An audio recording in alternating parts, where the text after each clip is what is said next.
네, 안녕하세요. 고승주입니다. 네. 일주일 만에 이렇게 인사를 드리게 됐는데 장소가 조금 달라졌죠. 여기는 저희 집이고요. 사실 굉장히 좁고 더럽고 그런 집이긴 한데 그나마 이렇게 촬영을 할 수 있는 이 흰색 벽면을 대고서는 이렇게 촬영을 하고 있습니다. 그리고 역사적인 순간 구독자 50명을 달성했습니다.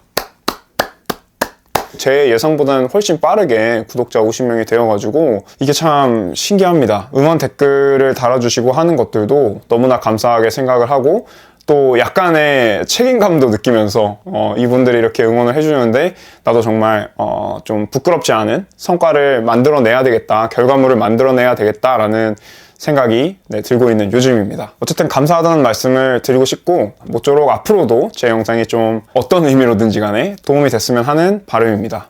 그래서 공부 진척 상황을 일단 말씀을 드리면 아시는 분들은 아시겠지만 스프링이랑 플러터 이렇게 두 가지를 공부를 하고 있었죠. 근데 스프링의 경우에는 지난번에 말씀드렸던 것처럼 JPA 기본편 그 영상 강의를 마쳤습니다. 그러면은 지금 이제 정리를 해보면은 제가 스프링 관련해가지고 들은 강의는 첫 번째로 스프링 입문 강의, 김영환님 강의고요. 인프런에 있는. 그리고 두 번째로 들었던 게 JPA 실전 응용편 그 1편을 봤고요.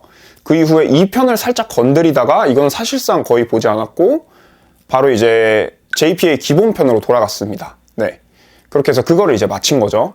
제 기억이 정확한지는 모르겠는데 처음에 입문편 강의를 듣는 게 한 일주일 정도 걸렸던 것 같고 그 다음에 JPA 실전 응용 1편 그것도 한 일주일 조금 넘게 걸렸던 것 같아요. 그리고 2편은 진짜 살짝 맛만 봤기 때문에 이거는 한 하루 정도만 그냥 봤었던 것 같고 이건 지금 제가 당장 필요한 게 아니다라는 생각에 이제 기본편으로 돌아갔었죠. 그래서 기본편으로 돌아가서 그게 한 2주 정도 걸렸다, 마치는 데까지. 네, 그렇게 여태까지 흘러왔습니다. 근데 그렇게 하고 보니까 이제 백엔드 작업 중에 뭔가 가장 기본이 되는 그런 작업은 제가 할 수 있겠다는 생각이 들었어요. 근데 제 경험상으로는 뭔가 코딩 관련해서 배우고 나서 안 까먹으려면은 바로바로 응용을 해줘야 되는 것 같더라고요. 그래서 뭔가를 좀 만들어야 되겠다. 그래서 제 어플리케이션, 원래 저희 사업 관련된 그 어플리케이션을 만들려고 했는데 제 개발자 친구가 저한테 좀 제안을 해줬어요. 뭐냐면 본인이 좀 만들고 싶은 게 있는데 이거를 제가 개발하는 것까지는 아니더라도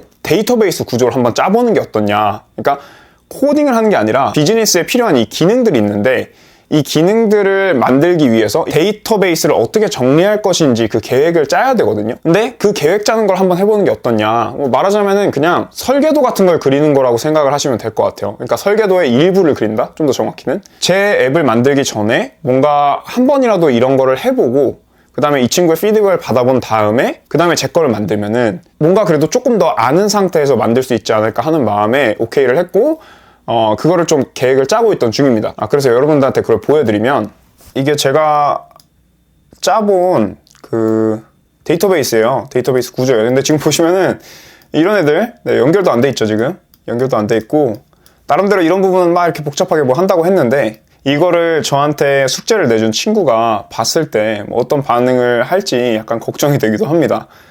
잘 짠 건지 모르겠어요.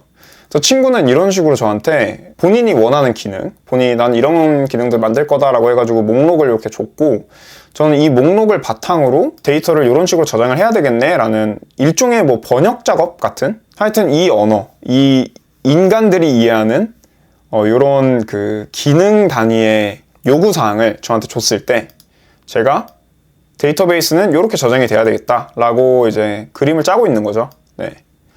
하여튼 갈 길이 멉니다. 이거 그나마 게시판 관련된 기능들은 이런데 보면은 게시판 관련된 기능들은 이렇게 짰는데 여기 보면은 판매도 있고 대여도 있고 하여튼 많아요. 근데 그런 것들에 대해서 아직까지 이렇게 떨어져 있는 거 보이시죠?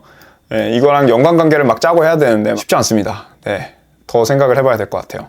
이게 어려운 게 뭐냐면 제가 사용자로서 인지하는 어떤 덩어리들 있잖아요. 덩어리들. 예를 들어 게시판이 있다라고 하면은 그 게시판 안에 글쓰기 버튼이 있고 그다음에 다른 사람들이 쓴 글들이 있고 그다음에 좋아요 버튼이 있고 댓글이 있고 이러는데 뭔가 이게 한 덩어리로 뭉쳐 있는 것처럼 느껴지잖아요. 왜냐면은 사용자 입장에서는 그거를 그냥 게시판이라는 공간에 들어가가지고 다 이렇게 볼 수 있는, 사용할 수 있는 그런 기능들이다 보니까. 근데 데이터베이스의 테이블을 이렇게 나누는 거, 그러니까 서버에 이 관련된 것들을 어떻게 저장하느냐, 어떻게 나눠서 어떻게 저장하느냐는 저희가 인지하는 그런 구조랑은 또 달라서, 네, 저희가 인지하는 구조대로 짰다가는 자칫 잘못하면 되게 비효율적인 구성이 될 수 있더라고요. 그래서 제가 그림을 보여드렸지만 그런 그림을 짜는 것도 제가 한 번에 그러면 이건 이렇게 해서 이렇게 뭐 만들면 되겠다 해서 쫙 만든 게 아니라 다시 만들어야 되겠다 해서 지우고 다시 만들고 이런 걸 지금 반복하고 있는 과정이거든요.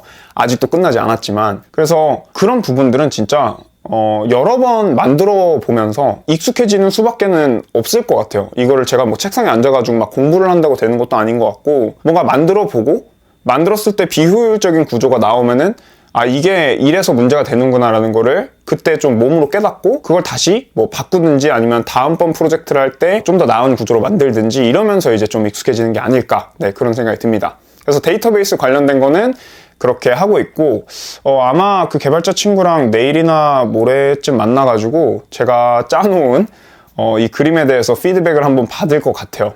그리고 제가 플러터를 또 공부하고 있잖아요. 이 플러터 같은 경우는 아직도 되게 단순한 앱이고 그냥 강의 따라서 만든 예제이기는 하지만 그래도 뭐 보여주면 재밌게 생각하실 것 같아서 보여드리자면, 자, 보면은 되게 간단한 거예요. 지금 이렇게 앱이라고 하기에도 참 민망한, 네, 이런 화면이 되어 있고, 누르면은 색깔 바뀌고, 얘 이렇게 잡아 당길 수 있고, 키 바뀌고, 이렇게 했을 때 몸무게랑 뭐 나이랑 이렇게 바뀌고 하는 거죠. 그래서 이 성별이랑 그 다음에 키랑 몸무게랑 이런 것들을 따져가지고 칼큘레이트를 누르면은 결과가 나오는 거죠. 네 결과 뭐 정상이다. 만약에 몸무게가 너무 많이 줄어들면 이런 식으로 왜 이래? 고치면 되죠. 고치면 됩니다. 네. 이런 허점이 있었네? 몰랐네? 고치면 되죠. 네, 고치면 되죠. 어떻게 고치지?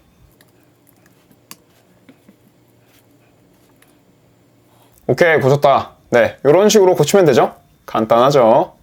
간단한 어플리케이션을 만들었습니다. 근데 이거는 지금 보면은 아무런 그 인터넷 연결이 없어요. 그냥 이 안에 저장되어 있는 것들로만 이렇게 돌아가는 그런 형태인 거고, 제가 필요한 거는 서버와 직접적으로 통신을 해가지고 그 서버에 뭐 값을 저장하기도 하고 아니면 서버에 저장되어 있는 값을 불러오기도 하고 이런 게 필요한데, 굉장히 단순한 앱인데 어쨌든 이런 걸 만드는 것도 1시간씩 3주 정도 하고 나면은 요 정도 만들 수 있구나 라고 여러분들이 감을 잡으실 수 있을 것 같아요. 그리고 지난번 영상에서도 제가 말했듯이 뭔가 하여튼 자바랑 되게 비슷한 부분들이 있어서 언어 자체에서 오는 어떤 거부감이 크진 않았다. 그래서 어쨌든 제가 지금 개발 공부를 시작한 지가 오늘로써 만 5주 정도 된 것 같은데, 이 정도 성과가 있었던 거는 저는 개인적으로는 만족스러워요. 이 정도 선에서 적당히 하면 되겠다. 하루에 한 2-3시간 정도인 거죠. 네, 지금 개발에 투자하고 있는 시간이. 그래서 하루에 2-3시간 정도 열심히 하면 진짜 여러분들께 말씀드렸던 것처럼 이번 연말까지 앱을 만들어서 보여드릴 수 있지 않을까 하는데, 솔직히 약간 이번 연말 넘길 수도 있겠는데 이런 나약한 생각이 들기는 해요. 최대한 한번 노력은 해보도록 하겠습니다. 그래서 오늘 업데이트는 여기까지고, 갑작스럽게 구독자분들이 많이 늘어서 참 감사하게 생각하고 있습니다. 일종의 책임감도 느껴지고요. 왜냐면 여러분들이 저를 그냥 한번 보고서는 지나갈 수도 있었는데 굳이 구독을 했다라는 거는 저의 어떤 여정을 통해서 뭔가를 보고 싶다라는 그런 마음이 있는 거라고 저는 생각을 해요. 그러니까 꾸준히 이 사람이 열심히 해가지고 어떤 결과물을 만들어내는지를 내가 지켜봐야 되겠다. 그게 뭐 여러 가지 이유가 있을 수 있겠죠. 뭐 나도 똑같은 도전을 하고 싶은데 그게 어느 정도의 뭐 노력이나 시간을 요하는지 알아보고 싶다, 이런 마음일 수도 있고, 아니면 그냥 뭐 저 사람 나이 먹고 열심히 하는데 불쌍하니까 응원해줘야 되겠다, 이런 마음일 수도 있겠고, 하여튼 여러 가지 마음일 텐데, 그게 무엇이든지 간에 저의 여정을 이렇게 지켜봐 주시기로 마음먹은 분들이 점점 많아지고 있는 만큼 저도 책임감을 가지고 열심히 공부하도록 하겠습니다. 요즘에 이렇게 뭐 날씨도 추워지고 역병도 막 변이를 해가지고 난리를 치고 있는데, 하여튼 건강 조심하시기 바라겠습니다. 네, 그러면은 저는 다음번에 또 어떠한 성과가 있었는지 업데이트를 가지고 돌아오도록 하겠습니다. 네, 감사합니다.